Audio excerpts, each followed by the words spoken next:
Hey guys, welcome back to the channel. This is the story about Naruto. What if Naruto has steel release? Part 1. Hope you'll enjoy this video. So before we start, please do support for more awesome content and also hit the subscribe button and share this video with your friends. And also support the creator of this fanfic. I have created many playlists, check it out in the channel. So let's start the video. Trapped. Darkness. Echoing silence. How? You were weak and silly.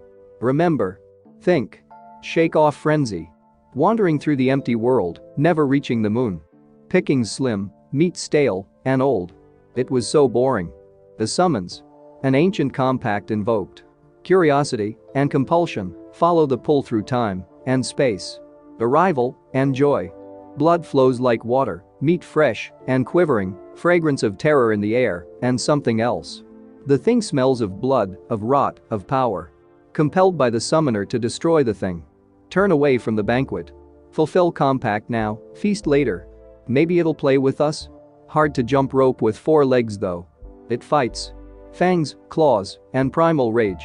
Old and strong. Claws shatter bone, fangs bury into skull. Pain. Retaliate. Ribs tear at flesh, spines turn away, furious swipes, rattling teeth sink into bloody fur. Oh. Flying glittery rubies. So pretty. Exhausted. Victorious. One last task. Devour its essence, fulfill compactness. Taste of dead flesh and power, and rotted dreams and power, and old secrets and power, and chains. Wrapping, coiling, flowing energy, constricting, dragging. Too spent to break out, wings chime in impotent anger.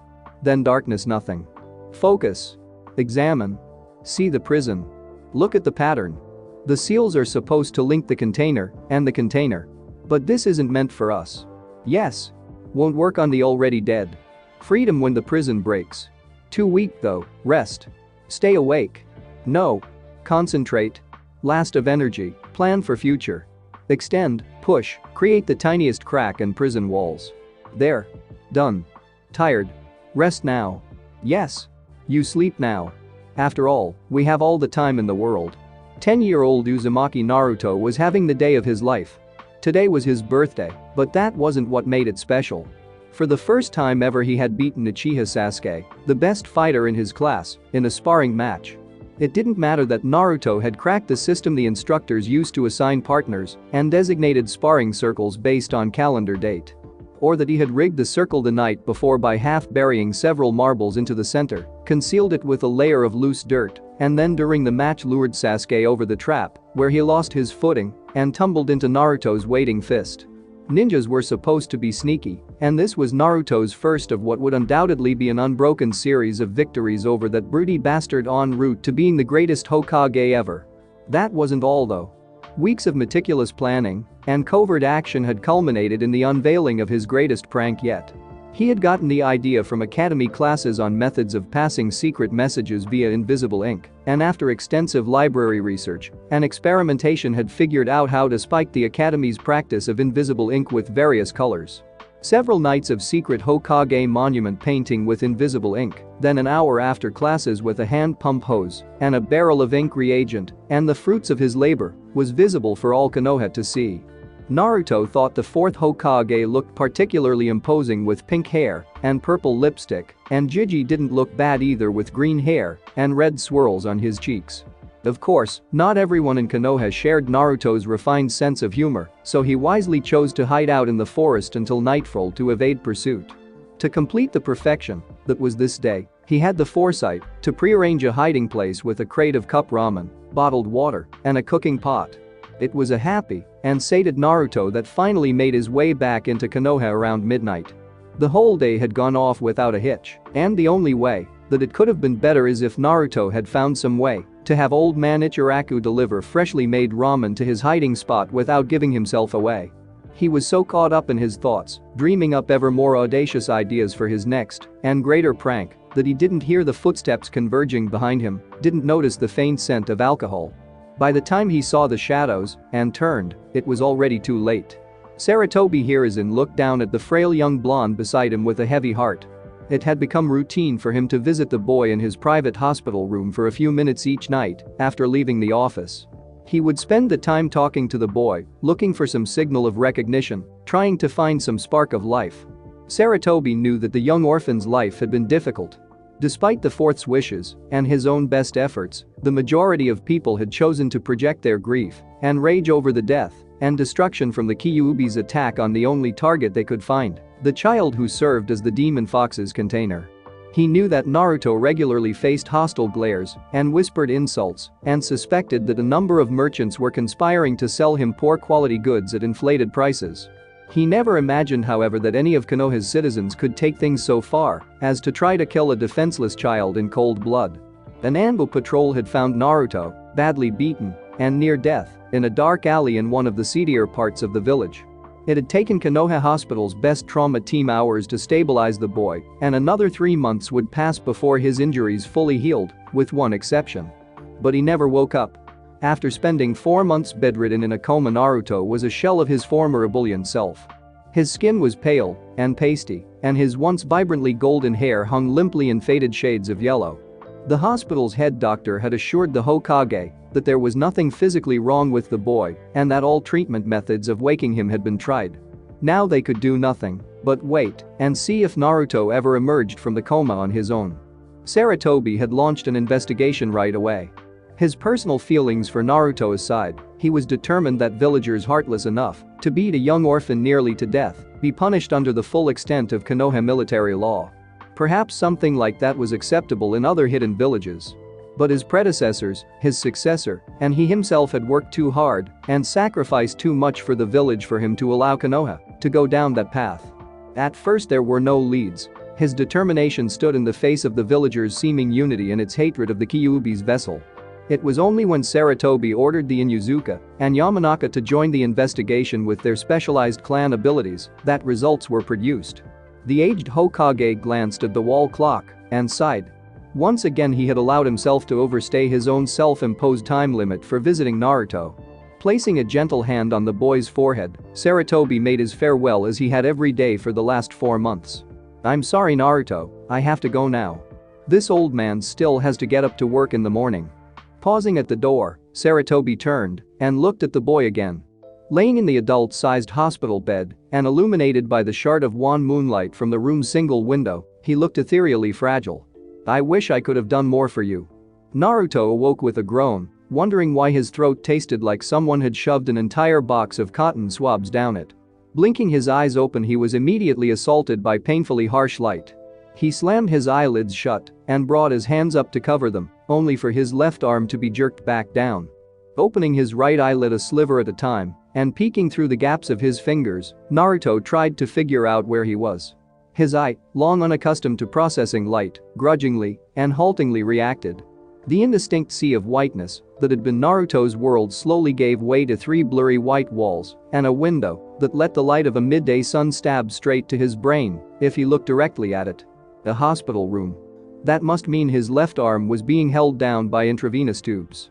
The blonde boy was no stranger to Konoha Hospital. Living alone as an orphan meant stays at the hospital, where other children might have been tended to by parents at home, not to mention the implementation accidents and encounters with angry villagers from the pranks he pulled.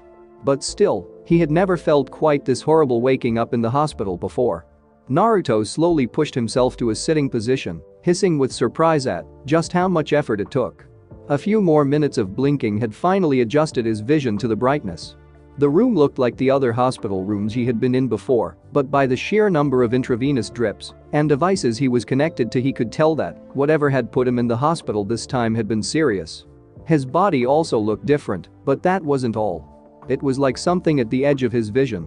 No, not at the edge. He waved his right hand back and forth in front of his face slowly, surprised at how quickly it disappeared. Then, tentatively, he gently pushed against a skin on his face at the edge of his left eye. Nothing? He pushed his finger closer and closer, hand trembling more with every step. The door burst open, the third Hokage striding purposefully through with an Anbu guard and Konoha Hospital's chief of medicine immediately behind him. Before he could register what was happening, Naruto was enveloped in a bone-crunching hug. "Jiji can't breathe," and Naruto gasped. Sarutobi released a young blonde from the hug, holding him firmly by his shoulders and noting how little muscle there was between skin and bone. Naruto, I came as soon as I heard. How do you feel? How much do you remember? Remember? What happened? How long was I out? Sarutobi sighed. It's been almost 5 months since Naruto. 5 months? The doctor intruded then, insisting he needed to perform some tests. The Hokage spent the next half hour watching in silence, with the doctor examining the medical machines Naruto was connected to, checking various parts of the boy's body for physical responses. And occasionally asking him some questions and receiving curt mumbled answers in reply. Throughout the duration of the procedure, Sarutobi watched as Naruto's features went through an array of emotions, starting from shock and confusion, progressing through anger and sadness, before finally settling on a blank, detached visage halfway through. The last disturbed him. He had come to know Naruto's various moods quite well over the years, and the boisterous young blonde had never shown any inclination for hiding his emotions. In the end, the doctor declared that Naruto was physically fine, though frail from months of inactivity, and could be discharged after 2 weeks of observation and physical therapy. A hand gesture from Sarutobi sent the doctor and the Anbu guard away, leaving the aged Hokage and the boy he considered to be his adoptive grandchild alone in the room. Naruto spoke first, his voice soft and restrained. What happened? I remember painting the Hokage monument. I spent the day in the forest hiding out afterwards, and then, nothing. An Anbu patrol found you badly beaten in an alley after midnight. They brought you to the hospital, and you've been in a coma ever since. How bad was it? It was bad, broken bones and internal bleeding. At first the doctors didn't think you'd make it. It was 3 months before all your injuries healed. What about my left eye? Sarutobi grimaced, as much from the content of the question as the tonelessly flat way it had been asked. You were brought in with a lot of bleeding inside your skull. The doctors were able to stop the bleeding, but by then the optic nerves had been destroyed. There was no way to save your eye. I'm sorry. Did you find out who did it? They've been dealt with, Sarutobi stated simply. Naruto nodded slightly, accepting and processing everything he'd heard so far. A few moments of silence passed before he spoke again. Why? Why what? Why did they do it? Naruto. Sarutobi began uncertainty.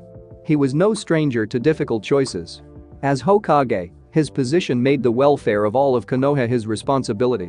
He had made decisions that would start or end wars and issued orders that meant almost certain death for loyal subordinates. But for some reason he found this choice to be one of the most difficult he had ever made. Why, all of it? I need to know. Naruto's voice cracked as he finished, and for the first time during the conversation he looked up and made eye contact with Sarutobi. The Hokage was startled by what he saw. The blank detachment was gone from Naruto's face. Instead, it was replaced by an expression of abject loneliness and quiet desperation that he hadn't seen for years, since before the boy had declared his goal of making people recognize him by becoming Hokage. Sarutobi made his decision. Naruto, there's something you need to know. This is the most important thing I've ever told you, and I need you to listen to me and hold your questions until I'm done. Can you do that? Naruto nodded in uncertainty. Sarutobi put his hand gently on the boy's own, in the hope that the small gesture of physical connection would make what was to come easier on the boy. 10 years ago, as you know, Konoha was attacked by the Kyuubi. The way it's taught at the academy doesn't really give you an idea of the sheer scale of devastation the Kyuubi caused. It was like the worst natural disaster you could imagine, but brought about by something utterly powerful and evil beyond human comprehension.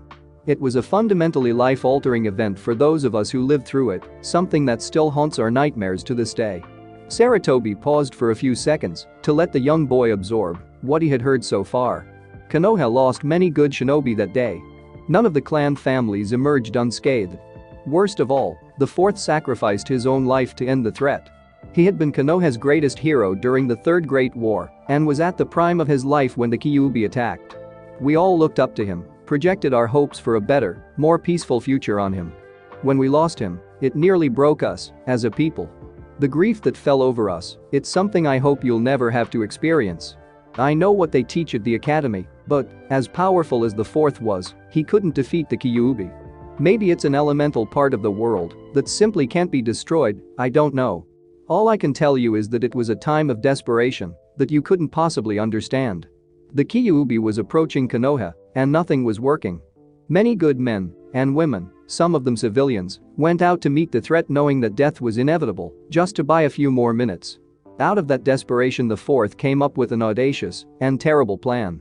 It was a forbidden that demanded the sacrifice of the user's own life, an ancient secret that no one knows its origins and no one could remember it ever being used since Konoha was founded. Using this, the fourth called forth a Shinigami, a god of death, to pull the Kyuubi's essence out. But that was only a temporary solution. If the Kyuubi wasn't locked away somehow, it would simply regenerate itself. So, with his last breath, the fourth sealed Kyuubi's essence into a newborn baby. Sarutobi paused again, trying to think of the right words. He didn't have to, however. "That baby was me," Naruto said tonelessly. He had dropped eye contact, and his face had returned to its former blankness. Sarutobi was slightly unnerved by the way Naruto responded. He had known that he would have to disclose this secret to Naruto at some point and had gone through many different scenarios in his head. He had imagined Naruto angry and yelling, sad and crying, and many responses in between. What he had not envisioned, however, was this flat emotionless nothing. Why a baby? Why not something else? The Kyuubi at essence is a creature of chakra and would have eventually overwhelmed and broken down the seal on anything else. A baby with an undeveloped chakra system can grow to maintain the seal as the baby ages. The fourth designed the seal so that part of the Kyuubi's chakra would be continuously diverted into the host, integrating with and reinforcing the host's own chakra system. So, am I turning into the demon fox? The young blonde's hand trembled as fear, anger, confusion, and sadness played across his face in a confused jumble. After Naruto's previous emotional detachment, Sarutobi was glad for the display but knew that he had to answer the boy quickly and decisively. "No. Listen to me, Naruto," he said, reaching over and forcefully turning Naruto's head to make eye contact again. "You're the jailer for the Kyuubi, you're not what you contain. You're the one protecting Konoha from the Kyuubi now, and the fourth wants you to be seen as a hero. Even if most of the villagers refuse to see past their own ignorance, you are a hero." Sarutobi dropped his arm and slumped backwards into his chair. As Hokage, and therefore technically an active shinobi of the leaf, he made it a point to keep himself in reasonable physical condition. But now he felt all the weight of his years and more pressing down on him. Rubbing his hands tiredly against his eyes, he asked, "What are you thinking?" Naruto did not answer immediately because he didn't know what to think at the moment. He needed time to gather his disparate emotional reactions into something coherent. More than anything, he was angry at what had been done to him, that the course of his life had been determined before he had even had much of a life. Thinking back on his life so far, he also felt sadness at how he had been treated, despite the fourth's wishes and despite his role in defeating the greatest threat Konoha had ever faced to its existence. And underneath it all, there was an undercurrent of pride that the fourth Hokage had chosen him over all others to be the Demon Fox's jailer. "I don't know," Naruto finally replied. I think I'll be okay, but I need time." The Hokage nodded. In truth, he knew that this was as good a reaction as he could realistically hope to get. He had placed the terrible burden of knowledge on Naruto and made him understand just why he had been treated so poorly by the village and just how unfair it was. The young blonde was confused and conflicted but did not appear to want revenge. Sitting in a hospital room with Naruto after a 5-month coma preceded by the boy nearly dying, he could not have begrudged Naruto even if he did want revenge. "What I've told you is an S-class secret. No one in Konoha is allowed to reveal this to others in pain of death. There are only 2 exceptions to this law. The Hokage can reveal this secret for the good of the village. You, as the subject of the secret itself, can choose to reveal this secret to whoever you wish." Naruto looked at Sarutobi uncertainly, trying to figure out what the aged Hokage was saying. "I had hoped, between the fourth's wishes and mine, that people would see you as a hero. But that wasn't how it turned out. Perhaps I didn't try hard enough, or perhaps after everything that had taken place it was simply not possible. I don't know, but I passed the law once I saw what was happening. As much as I wish otherwise, I can't change the way people think. So I made this law to prevent the beliefs of the older generation from being passed on. That way, at least you will have a chance with people your age. I'm sorry I couldn't do more." Naruto nodded in acceptance again. Several minutes passed in silence, each trying to sort through his own thoughts, before Naruto spoke again. "So what happens now?" Sarutobi knew the meaning behind the question. In peacetime, the village only accepted ninja who were physically and mentally whole. Exceptions were made for already established shinobi who were crippled in the service of Konoha, but still managed to remain effective. As an academy student, however, Naruto would never be allowed to graduate with only one eye. He looked at Naruto, who had broken eye contact again and was slipping back into an emotionless mask. In the boy's features he could still see traces of a much younger Naruto from years ago, who lived without dreams or goals for the future and whose face had seemed etched permanently with loneliness. Unbidden, his mind superimposed an image from the distant memory of his own childhood. A well-worn child's doll, missing an arm, laying haphazardly on a pile of trash in an alleyway. Discarded because it no longer had a purpose. Sarutobi shook himself from his reverie. After having decided to tell Naruto about his past, the rest seemed easy. You can return to the academy as soon as you get out of here. A surprised look met him, prompting him to continue. If it's what you still want, I'll make you a promise. If you can meet all the academy's genin qualification standards, I'll see to it that you're allowed to graduate and take up ninja duties. But what about everyone else? They won't like it, they'll think. Sarutobi had no doubt what Naruto had meant when he said everyone else. He waved his hand and cut the boy off. It doesn't matter. You leave that to this old man. You have enough burdens already. Just promise me you can do it. Naruto paused to examine his own feelings. Jiji had long ago drilled into him, once he had declared his goal of becoming the Hokage, the importance of promises. Was this a promise he was prepared to make? He didn't know how he felt about his dream for the future anymore, or even about becoming a shinobi of the leaf. He was prepared to sacrifice everything for people who ignored or hated him in order to gain their recognition and approval. But to do the same for those who actively tried to kill him?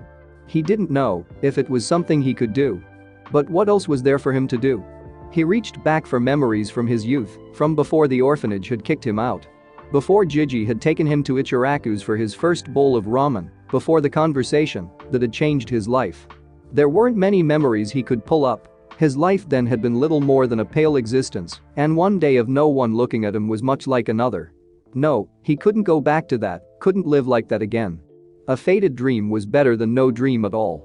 Jiji was offering him a lifeline, and he was going to grasp it with both hands. Naruto looked the aged Hokage in the eye and nodded firmly. I'll do it. It's my promise of a lifetime. Sarutobi smiled and ruffled the young blonde's hair. I know you will. Naruto's return to the academy was humiliating. Academically he was well behind the other students of his class, having spent 5 months in the hospital. That didn't bother him much, however. He knew he could make up the difference with enough effort on his part.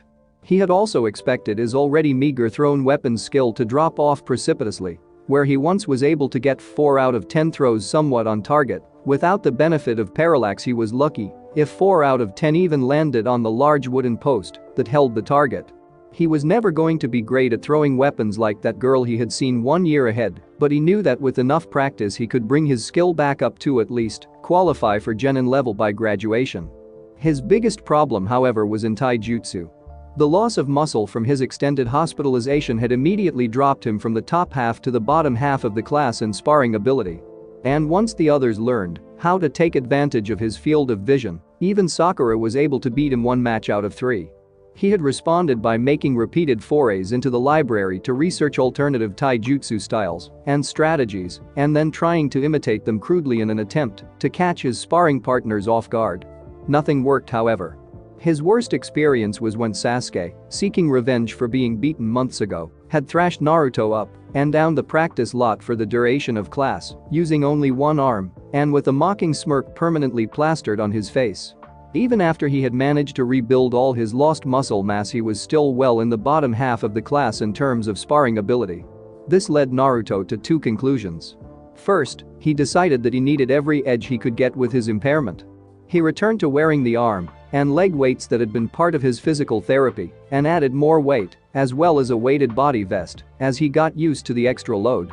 He also embarked on a grueling training regimen, roughly copying that of an older academy student with the freakishly large eyebrows. Second, he realized that against an equally skilled opponent he would always be at a significant handicap in a straight taijutsu fight. In academy training sessions there was no way around it, but once he became a real ninja he needed to do everything possible to not be caught in straight taijutsu fights. This meant that he only needed his taijutsu to be good enough to graduate as a genin, and also that he needed to find some way to avoid straight taijutsu situations once he graduated. Naruto found his answer in swords. Swords were an uncommon weapon choice amongst ninja. One reason was simply inertia. They were typically trained with taijutsu for close combat, and once undertaking actual missions most simply chose to continue with what worked for them. Another problem with swords was stealth. It was much more difficult to be sneaky and quiet with a giant sword worn on the back than with several braces of kunai and shuriken in well-designed holsters padded for noise prevention. Finally, there was the matter of hand seals. All but the simplest required two-handed seals to perform. Where a taijutsu fighter with a kunai could simply throw it and draw a new one, after performing the seals, a fighter had to undertake the much lengthier and potentially fatal process of sheathing or securing his weapon and redrawing after. For these and other reasons, dedicated sword users were a small minority in the ninja world, even in the village of Kiri, which was noted for producing highly skilled swordsmen. None of these reasons mattered to Naruto. The extra reach a sword provided would make it more difficult for opponents to get close enough to exploit his reduced field of vision. If they did manage to get within range, closely held horizontal slashes could be used to attack and clear large parts of his personal space without needing visual perception and accuracy. Stealth was a potential problem, but his pranking experience had given him far beyond academy levels of proficiency in this area, and he was sure he could adjust without much difficulty. As for hand seals, it simply wasn't an issue, as he didn't have any that were particularly useful in a fight. Should that situation change, he would simply have to find a way around that new problem, as he had this one. Maybe some kind of blade attached to my wrists, Naruto mused, as he took practice swings with his new toy, a wooden replica of the straight-bladed ninja 2 that Anbu sometimes used. A good quality steel blade was far beyond his meager financial means, but after some creative scrounging he was able to find a discarded wooden training sword and repair it to usable condition with duct tape. Still, there were some unexpected benefits to his situation. Several weeks after his hospital discharge, he had come across a one-eyed jounin with silver hair while making his way out of the village to a training ground. He had decided to adopt the jounin ninja's style, replacing his hospital bandage with a tilted headband covering his missing eye. Seeing how people reacted to this ninja, however, had also triggered Naruto's creative spark, which had once served him so well in planning his pranks.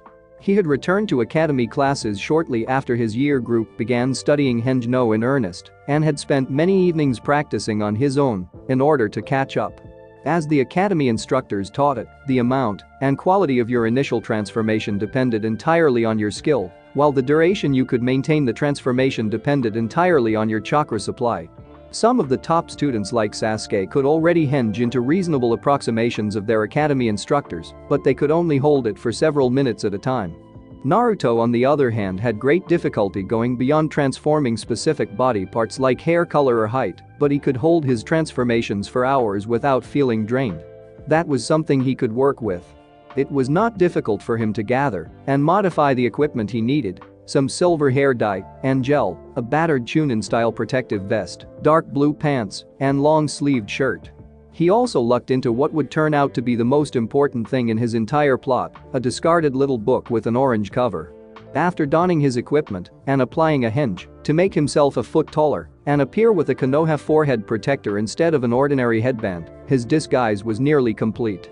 A little practice walking around the village with his face buried in the book, occasionally giggling like an idiot, and most people were actively trying not to make eye contact with him. It was a perfect disguise for walking around without being noticed.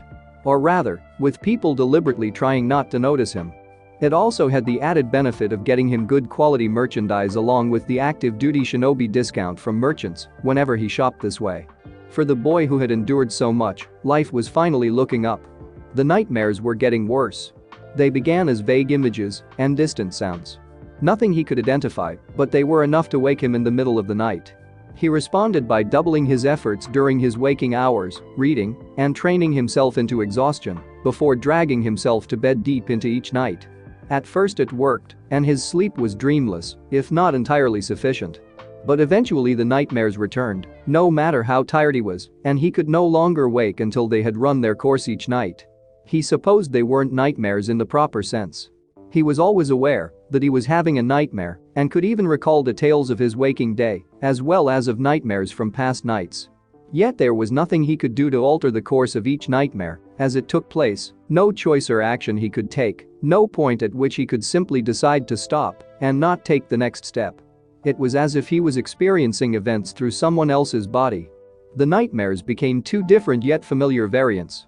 The first type started with furtive glimpses of things that resembled dead bodies, the smell of decay, and piles of bones. They grew into visions of carnage, battlefields littered with corpses, a cacophony of wails, and pleas from the near dead. Sometimes it was just a vision of staring into a hollow moon for hours, though the smells and sounds coming from beyond his vision made him both afraid to look and afraid of not knowing at the same time. Once he experienced himself diving head first into a corpse's torn open abdomen, as if eating its contents. He threw up all over his bed as soon as he woke from that one. The other type of nightmare was much less subdued, though he dreaded them nearly as much for the constant lonely atmosphere he experienced during them. They were always visions of the interior rooms of a Western-style mansion, from the clock tower, through the seemingly infinite library, down to the depths of its basement areas. The entire mansion was painted in deep red motifs, and the constant darkness gave everything an oppressively gloomy look. From time to time he could make out high-pitched giggles, but no matter where he went within the mansion he could never find anyone else. It was just unending emptiness and silence otherwise, until the feeling of claustrophobia that continually constricted on his mind during these dreams eventually overwhelmed him into wakefulness. Tonight was different. He was walking through some kind of caves or sewers. It was hard to tell with so little light. He could smell the stench of rot that he had become so familiar with everywhere now. The breathy giggles were there too, echoing lightly through the tunnels occasionally. Every time he reached a branch in the tunnels, a disembodied whispered phrase from the same girlish voice would lead him down one path over all others. The words used felt old and familiar, but he could never quite make out what the voice was saying. It felt like he had been walking for hours, something compelling him to put one foot in front of the other before he noticed that the tunnels had been getting progressively less dim. Picking up his pace, he made his way through the last few tunnels, past the final curve, and came upon a large cavern. It was a little girl who had led him here with her whispers. She looked to be 8 or 9 years old, just a bit younger than him. A white mop hat with a tattered red ribbon covered bright blonde hair, like his own, but flowing in lazy waves down just beyond the nape of her neck. She wore a white short-sleeved undershirt with a red vest, and her frilly red skirt twirled around her legs as she ran back and forth trying to catch something he couldn't see. Wherever she moved, the cavern seemed to keep the area around her well lit, though he couldn't find any obvious light source. "Ani-chan. You've finally come," she chirped brightly as she turned to look at him. It was then that his eyes met hers. They had blood-redder eyes, but where red should have surrounded black pupils, pools of dark maroon stared back at him. He replied lamely. Whatever he had been expecting to find at the end of the tunnels, this little girl wasn't it. She skipped closer, high-pitched giggles echoing throughout the cavern. As both of her small delicate hands reached out for him, he found his own hand being enclosed in an inhumanly strong vice grip. A small part of his mind noted the absence of pain despite his mental certainty that his hand was being crushed. "Come on. I've been waiting for you forever and ever."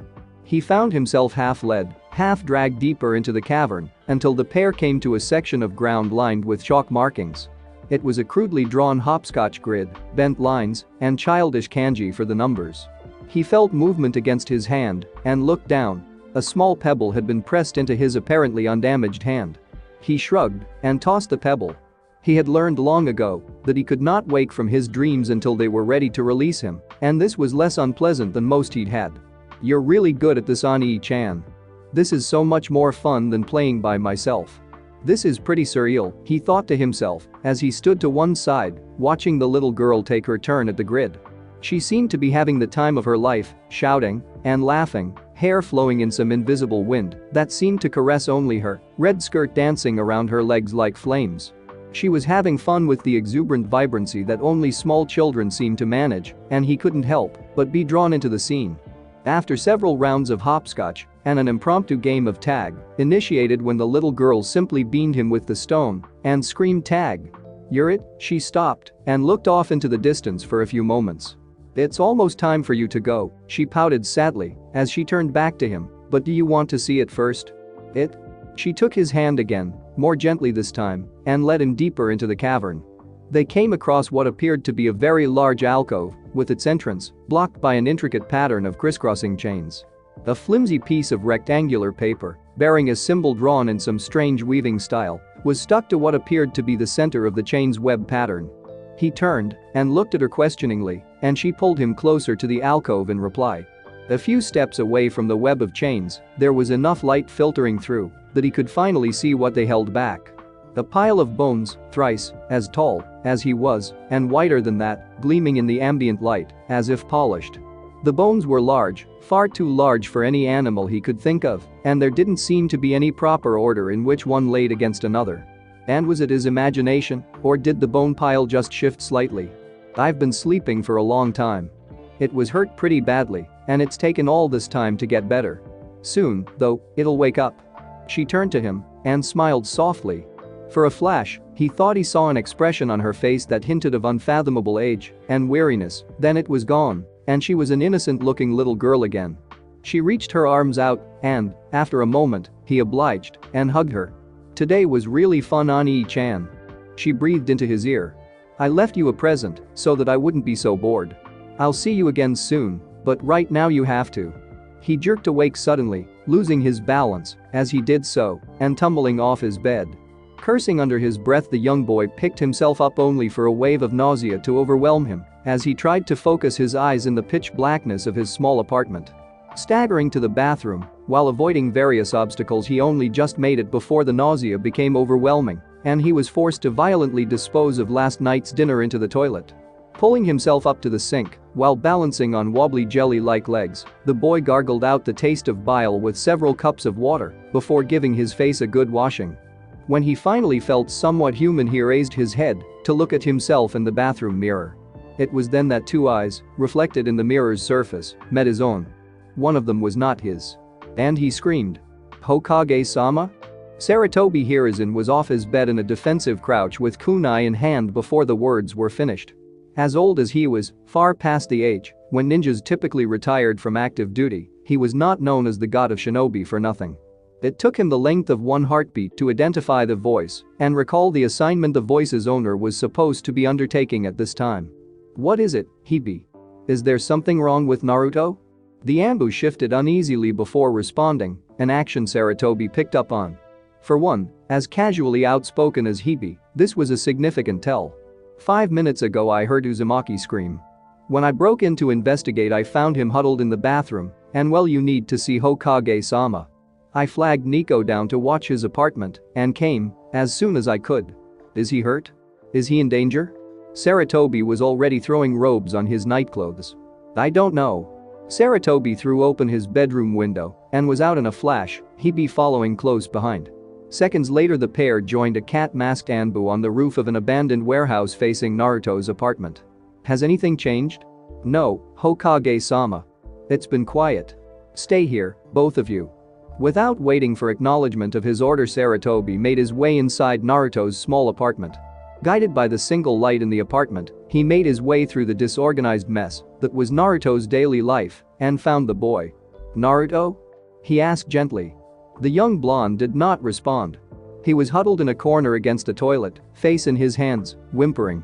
Reaching Naruto with a few soft steps, Saratobi knelt down and put a calming hand on his shoulder. The boy jerked, as if trying to get away. Naruto? What's wrong? Nothing. Saratobi tried again. Naruto. Look at me. Whatever's going on, I can help you. Slowly, hesitantly, the young blonde moved his hands. Saratobi formed his grip on the boy's shoulder slightly, trying to give him a bit of mental support. Then Naruto turned, face streaked with tears, to look at the Hokage. Saratobi's blood ran cold. Naruto's right eye, normally azure and full of depth, was now dull and glassy. But where his left eye once was, the one he had lost a year ago, a two-toned red orb stared back at the shocked Hokage. Even as he struggled to understand the situation, part of Saratobi's mind was already racing through the hand seals the fourth had used in sealing the Kyuubi, preparing for the possibility. Unconsciously, the hand on Naruto's shoulder, meant to reassure, tightened so much that it caused the boy to wince. The expression of pain on Naruto's face brought Saratobi out of his mental shock. When did this happen? How? Tell me. Words tumbled out of the boy's mouth in a jumble at the Hokage's unintentionally harsh query. "I don't know, I was dreaming, and there was this girl, and this thing, and we were playing, and then I woke up, and threw up, and then I looked in the mirror, and saw." Sarutobi considered the next step. He had not felt even a wisp of killing intent through all this, and having lived through the Kyuubi's attack he knew very well just how terrifying the beast's aura was. Back then it had been like an almost palpable miasma of dread, but all he sensed from Naruto now was fear and confusion. The tears, the scratch marks around Naruto's left eye, and his confused reply also weighed against a possibility of the Kyuubi having taken over the boy. But he couldn't take chances, not with Konoha's safety potentially on the line, and not with something that could turn out to be so wrong. Squeezing Naruto's shoulders once again, Sarutobi said firmly, but kindly, "I'll be right back, don't move." He quickly made his way back outside to the waiting Anbu and gave his orders, tone betraying none of the sadness and doubt he was feeling. "Hebe, go get Ibiki and have him meet us at Anbu headquarters. I also want their most secure long-term detainment cell prepared. Nico, get me a full Anbu prisoner transport squad, maximum security." Watching the two Anbu speed off to carry out their orders, Sarutobi pushed all doubt aside in his mind. He had come to consider Naruto as something like an adopted grandchild, but his duty as Hokage came first. He only hoped that what he feared would not come to pass, and that if it did not, Naruto would find some way to forgive him for what he was about to put the boy through. Sarutobi watched somberly as three people filed quietly into his office. 2 months ago, he had hand-picked these three, plus one other, as the only individuals allowed to interact with Uzumaki Naruto, currently locked in a holding cell deep in the bowels of Anbu headquarters. A handful of Anbu knew of Naruto's status, but never got any closer than guarding his cell from the end of the hallway. The village council and the general population were simply told that Naruto was seriously ill and being held in quarantine at the hospital. Sarutobi had not even allowed himself to visit Naruto in order to preclude any possibility of himself being mentally influenced by the boy's new eye in some way. He had to remind himself every day that this was not only for Konoha's safety, but in the long run also for Naruto's own good. Today the three were to report on their findings and recommendations. Taking their cue from the Hokage's demeanor, the three took seats and watched in silence as he first dismissed his guards and then activated the privacy seals that were built into his office. For his part, Sarutobi found himself excited for news of the young blonde he regarded so fondly, but apprehensive of what he might hear as well. "We all know why we're gathered here. Why don't we start with you, Sanzanin-sensei?" "Yes, Hokage-sama." Konoha Hospital's chief of medicine opened a folder and shuffled a few papers around before continuing. "I personally put the subject through every diagnostic test I could think of, including taking several biopsies of various parts of the eye for further examination. It was during the course of taking samples that I discovered the eye heals remarkably quickly. Essentially, it would completely heal itself as soon as I finished any procedure. With the subject's approval, I tested his other eye and other parts of his body and found that the enhanced healing rate is limited to his left eye only." Sanzanin shuffled a piece of paper to the bottom of the folder's stack before resuming. "After evaluating all test results, I am of the opinion that, aside from the enhanced healing and a few other details, the subject's left eye is essentially a normal human eye. I can't speculate as to the process by which the subject regenerated his lost eye, but I can't detect any chakra traces besides the subject's own in the eye. It may be a one-time effect of being the Kyuubi's container with no other side effects, or it may be the effect of some unknown bloodline limit." Sarutobi quirked a brow. "Other details? I also ran a series of tests to study how well the eye performs in conjunction with Yamanaka-san to ensure that the subject wasn't hiding anything in his answers. With his right eye only, the subject has normal visual acuity for someone of his age. With the left eye only, or with both eyes though, he has slightly improved vision, both in terms of ability to focus on distant objects and ability to track movement. The eye also gives him an easier time in seeing through the minor, though it's not better than what a decent genin with some field experience could do unaided." The Hokage nodded. "Marino-san? Uzumaki has been cooperative throughout his stay. He's unhappy about his situation, but he seems to understand the necessity of it. After his first week of incarceration, he asked for academy textbooks and a practice sword. Seeing no danger to it, I supplied the first and provided a rubber version of the latter, and he's been busy occupying his time between interrogation and testing sessions that way." His choice in how to keep himself busy shows good judgment, and after the past 2 months in what is mostly solitary confinement, he's displaying more mental stability than most others would. Does he pose a danger to Konoha? I think Ibiki paused, mentally constructing his reply with care. I think given what we know of his childhood, I would not be surprised if he felt less attachment to Konoha than others of his age to begin with. But I do not believe that his current situation has affected how he feels about the village. Sarutobi nodded. It was a good answer, all things considered. He turned to the final member of the group. Yamanaka-san? What are your thoughts on Uzumaki Naruto's mental state?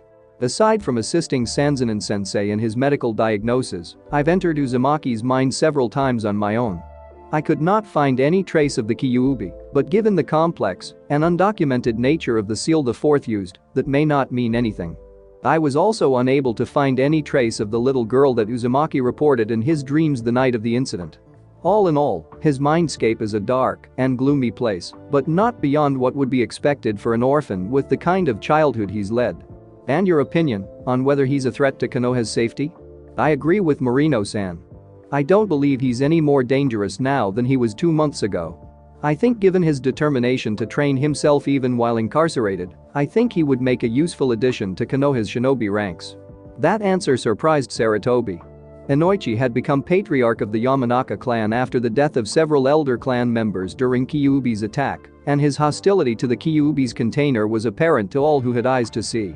Of the 3 currently seated before him, Inoichi was the only one who had harbored a real grudge against Naruto, and the Hokage had reluctantly chosen him to be part of Naruto's examination team based on the man's skill with his clan's mind-probing abilities. It seems then that with supervision it would be safe to allow Uzumaki Naruto to return to his academy studies with the possibility of promotion to genin status. Sarutobi offered. He looked around the room and was met with 3 heads nodding in agreement. The eye's detection abilities may be more useful than Sanzanin-sensei's initial diagnosis suggests, Inoichi added. We're dealing with a pre-genin academy student with no practical experience in the field with experience and training, it may be possible for Uzumaki's eye to break through to a higher level instinctively. In any case, I suggest that he be instructed to keep it covered in normal situations and only reveal it as an ace card. Similar to Haddock Kakashi and his Sharingan, Sarutobi agreed.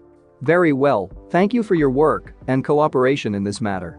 Sanzanin-sensei, please arrange the hospital's records and schedules to make it appear as if Naruto's been discharged. Marino-san, please release Naruto from the holding cell and get him settled back into normal life as best you can. Yamanaka-san, a moment please. The Hokage watched the 2 men leave and close the door and then reactivated his office's privacy seals. He then turned his eyes to the Yamanaka patriarch, studying the man's facial expression for a few moments before speaking. May I ask, Inochi-kun, why did your opinion of Naruto change? Hokage-sama? Your dislike of Naruto, as the Kyuubi's vessel, is well known to me. It was only my faith in your great sense of personal honor that persuaded me you would not have taken this assignment as an opportunity to do Naruto harm. But now it seems you've had something of a change of heart regarding the boy. Inoichi shifted in his seat uncomfortably. I expected him to put up more of a fight when I told him I had to read his memories, but once I told him you had ordered it he understood and was very cooperative. What I found in his mind was 2 great overriding themes. Ibiki was right when he said that Naruto doesn't have much in the way of ties to Konoha, but what I found was an intense personal loyalty to you, Hokage-sama, along with an incredible determination to fulfill the promise he made to you when he woke from his coma. I also looked back through his childhood, and well, I never really gave much thought to what it meant for so many villagers to bear a grudge against him, but it's a different perspective experiencing it from the eyes of a child who had no idea why everyone hated him. It's complicated, I'm still not sure how I feel, but I'm making an effort to see him not as the Kyuubi, but as a child whose life has been affected by things he has no control over, Inoichi finished lamely. Sarutobi gave the younger man a weary smile. It does seem like nothing regarding Uzumaki Naruto is ever simple. But I'm glad that he's finally starting to change people's opinions of him. I only hope that, one person at a time, he can eventually be seen the way the fourth wanted. Thank you for agreeing to do this, Inoichi-kun. Yamanaka Inoichi stood and gave the Hokage a respectful bow before turning and walking out of the older man's office. Naruto landed heavily on his back for the 3rd time that day. "Get up, Dobe, we're not done," Sasuke sneered. Naruto grunted as he clumsily maneuvered back to his feet, left hand on his face the whole time. He didn't have the skill to take Sasuke out cleanly, and there wasn't enough time left on the clock to stage a comeback via points scored. But he'd be damned if he didn't give his all against the arrogant bastard to the bitter end. The day had started off well for the blonde-haired boy. It was academy graduation day, and he had set his alarm clock an hour early just to be sure he could get some last-minute studying and warm-ups in. Then he opened his breakfast instant ramen to find the free case of the ramen winning label printed on the inside. Money was no longer a major issue in Naruto's life ever since he started shopping in his one-eyed Jounin disguise. He'd even been able to buy a pair of explosive tags from the weapon shop with his savings. But winning free ramen was always a cause for celebration. The genin exams went the way Naruto had expected them to. The extra studying he put in had caught him up with his classmates academically, and he managed to do reasonably well with the written portion of the exam. He was decent with Hinge and less so with Bunshin, but was relieved when Iruka-sensei told him that he had just barely squeaked by passing level in the portion of the exam. His thrown weapons performance was poor, which he had expected, but he had put in enough practice that he managed to hit the target with one kunai above the number required for passing. And then Naruto was matched against Uchiha Sasuke for the taijutsu portion of the exam. While Naruto no longer made taijutsu a priority in his personal training, his intense physical conditioning regimen had still brought him back up to around the middle of the class in terms of taijutsu ability. The top fighters of the class like Sasuke and Inyazuka Kiba still beat him in every practice match, but lately he had begun to put forward a credible level of opposition against even them. Thus, while Naruto was not confident of his chances for winning when he stepped into the practice circle against Sasuke, he still felt he could do well enough to pass the genin exam overall. The match began the same way as the last dozen or so matches they'd had during classes. Naruto had noticed Sasuke's tendency of opening with a kick followed by a hand combination and managed to block them all while scoring a glancing kick of his own. Then he'd misread a kick feint to the midsection and dropped his arms, only to take a spinning backfist against the left side of his face. Sasuke had then grabbed and pulled the headband covering his eye right off of him. Naruto just had time to clamp his left hand over his eye just before a kick combination drove him to the ground for the first time. "Why don't you come at me with both hands? Too ashamed of showing everyone your ugly scar?" Sasuke smirked while making a taunting "come here" motion with his front hand. Naruto no longer cared whether his classmates thought he was ugly or not, but Jiji had impressed on him the importance of not letting anyone see his left eye. The academy examiners wouldn't allow him time to retie his headband, so he had no choice but to finish the fight with one hand clamped securely over his eye. As soon as the stop whistle sounded, Naruto grabbed his headband and stalked away angrily, ignoring the twittering laughter of the Sasuke fangirl club. He had heard the examiners openly laughing at him as Sasuke put him down again and again. He didn't need them to tell him that he had failed. 2 hours later, Naruto watched the gathering of happy parents and newly graduated genins from a bench partially hidden behind bushes at the back of the academy lot. He had worked out his disappointment and anger on a training post while the rest of his class finished with the testing and now was slumped down in his seat in a sense of empty tiredness. For a moment, he allowed his mind to wander to picture himself as one of those happy children being congratulated by proud parents. "Congratulations, Naruto, I always knew you could do it. Thanks, Dad, the tips you gave me about that were really useful. Come on, I'll make you your favorite dishes for dinner. Yay! Mom, can I invite my best friend too?" Naruto viciously quashed his daydream. They never let his mind to anywhere good. "Naruto?" a kindly voice asked. He turned to find himself looking at Mizuki. The academy instructor had seated himself beside Naruto while the boy was lost in his daydream. "Are you feeling okay? I heard you failed the taijutsu portion of the exam." "Yeah," the boy replied simply. "It's too bad. I know you worked really hard for this, I was sure you could pass this time around." Naruto shrugged. "Yeah. Maybe next year." He hoped the tone of his voice didn't betray the bitter disappointment he felt. "Still, we both know you're ready. It would be a shame for you to spend another year at the academy when it was bad luck that made you fail the taijutsu exam." Naruto turned to look at Mizuki, and the academy instructor gave him a warm smile in return. "You know, there's another way you can pass the genin test. It's supposed to be a secret, but..." A hesitant voice interrupted the drudgery of his daily paperwork. Jiji? The third Hokage looked up and studied the young boy's face before him. He had expected happiness if Naruto passed the Genin test. He had expected sadness or anger if Naruto failed. But he didn't expect the confused, guarded look the boy was presenting him now. Naruto? Did something happen with the Genin exam? I failed, Naruto replied after a moment's hesitation. Taijutsu. Sasuke pulled my headband off, and I spent the fight covering my eyes. Sarutobi nodded at Naruto sympathetically. In many ways, after his daughter had died in childbirth with her unborn child, the blonde had grown to become the grandchild the Hokage never had. Over the years, spending so much time with the boy, Sarutobi had learned to read the nuances of his expressions quite well. I see, but that's not why you're here. Well, it's just that Mizuki-sensei said something that seemed suspicious, but I don't want to get him in trouble, Naruto replied. Perhaps you should tell me what he said? It might be something innocent after all. He said that there was another way I could pass the Genin exam. He said if I could get a scroll of forbidding from your residence and bring it to him at the 25th training ground tonight, that it would prove that I had the skill to be a Genin and could pass the test. The Hokage's eyes narrowed.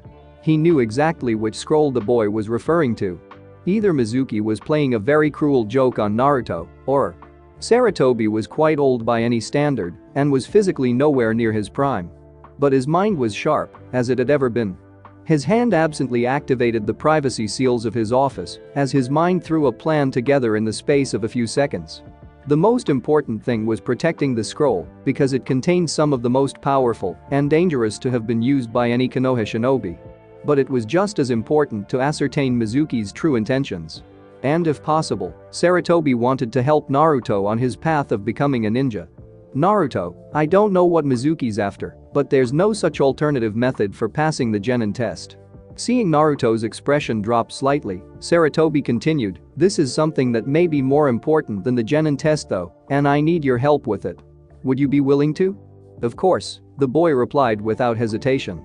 As much as not passing the Genin exam hurt, he knew that the Hokage would not use such words lightly. Mizuki may simply be trying to play a trick on you, or it may be something worse. Either way, I want you to do what he says and steal the scroll from my residence tonight.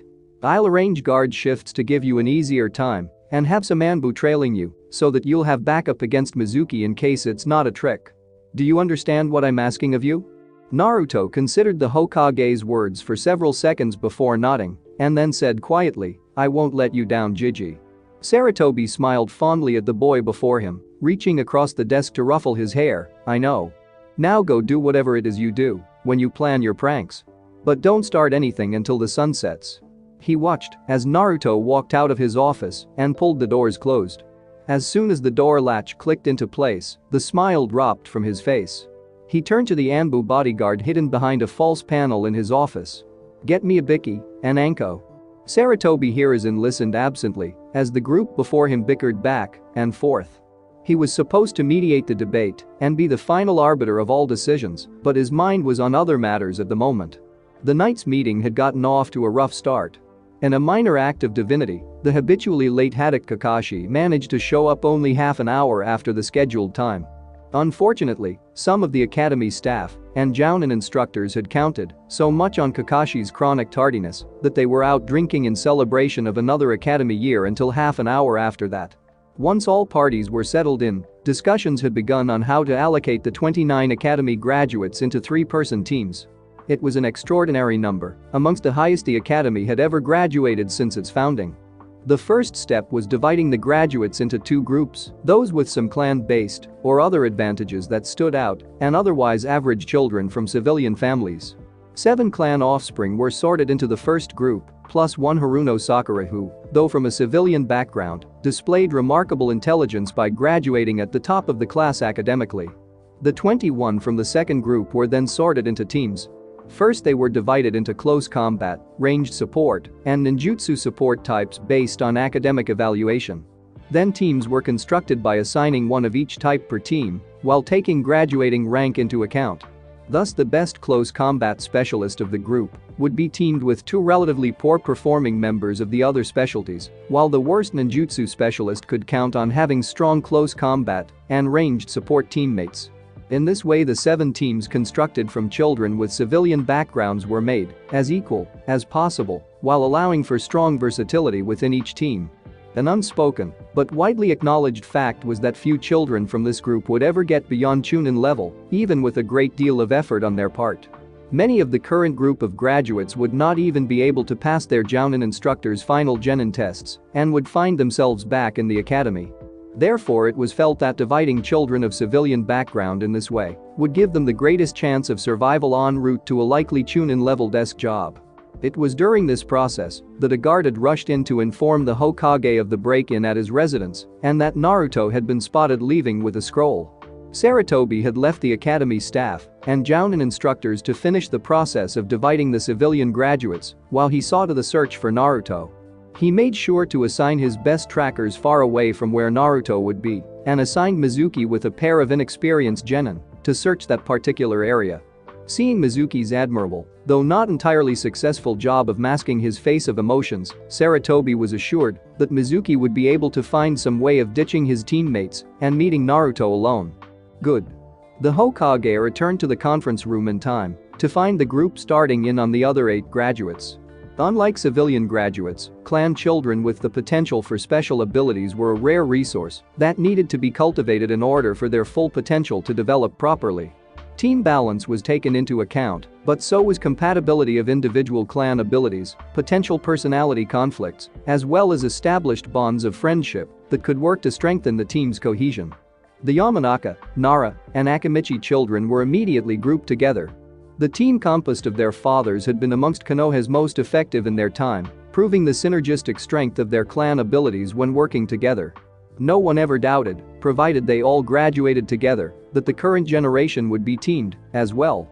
In fact, they were all born within a month of each other, and Sarutobi wondered if their parents had conspired to that end as well.